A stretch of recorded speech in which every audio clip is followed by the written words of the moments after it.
Hello, Al Pals. This is Big Al. Welcome to Big Al Presents, a retro review of the 1964 fantasy classic Seven Faces of Dr. Lowe. During the early 1900s, Dr. Lowe brings his mysterious circus to the poor town of Avalon, Arizona, where the townsfolk not only find the wonders of the world, but also gain valuable insight into their own lives. The film is an adaptation of Charles G. Finney's 1935 fantasy novel, The Circus of Dr. Lowe, and has a quote so significant it became an integral part of my personal philosophy. The whole world is a circus if you know how to look at it. The way the sun goes down when you're tired, comes up when you want to be on the move. That's real magic.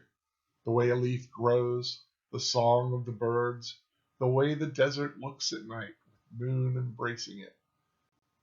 Oh my boy, that's circus enough for anyone.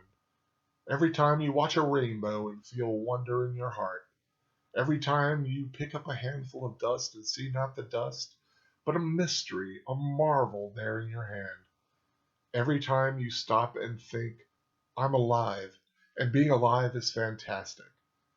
Every time such a thing happens, you're part of the circus of Dr. Lowe.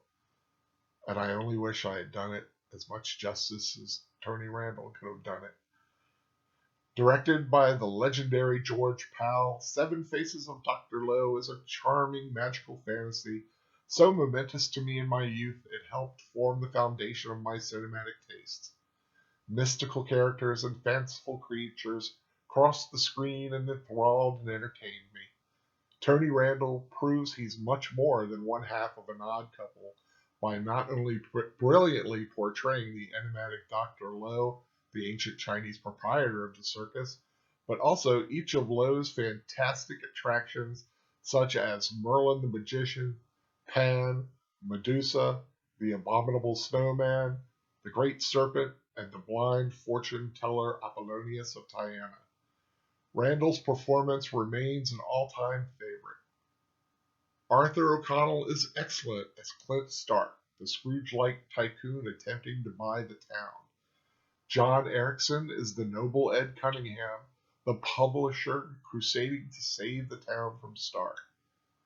A year before we dreamed of her as Jeannie, the beautiful Barbara Eden played Angela Benedict, the widowed librarian. Kevin Tate appeared as Angela's wide-eyed son Mike, who was amazed by the circus. Great actors such as Noah Beery Jr., John Doucette, and Royal Dano, among many others, round out the cast of the eccentric townfolk of Avalon. One of the screenplay writers of Seven Faces of Dr. Lowe was Charles Beaumont, who many may know from his numerous scripts for The Twilight Zone. He was undeniably skilled at bringing the fantastic to life. More cynical viewers may find the special effects quaint by today's standards, but in its day it was fantastic and sparked the imagination. Jim Danforth's stop-action animation of the Loch Ness Monster, the Giant Serpent, and Medusa's snake hair garnered an Academy Award nomination. Makeup artist William Tuttle won an honorary Oscar for his work on the film. While many today find the depiction of a Chinese man by a white actor insensitive, it never has and never will diminish this film in my eyes. Seven Faces of Dr. Lowe holds a special place of honor in my life and was influential in my appreciation of fantasy films like Sinbad and the Eye of the Tiger, Legend, Willow, Clash of the Titans, and many others. I would love to hear about some of the films you saw early in your life that fashioned your movie preferences, because this was definitely one of mine. I hope everyone enjoyed my retro review of Seven Faces of Dr. Lowe. Truly one of the greatest films in my personal cinematic history, truly helping form my love of fantasy, and I would love to hear about some of yours. As I said, please leave them in the comments below.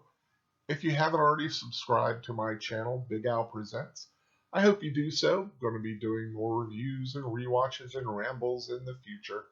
I hope if you did like this video that you give it a thumbs up, and I hope you share it with someone who you think might enjoy it.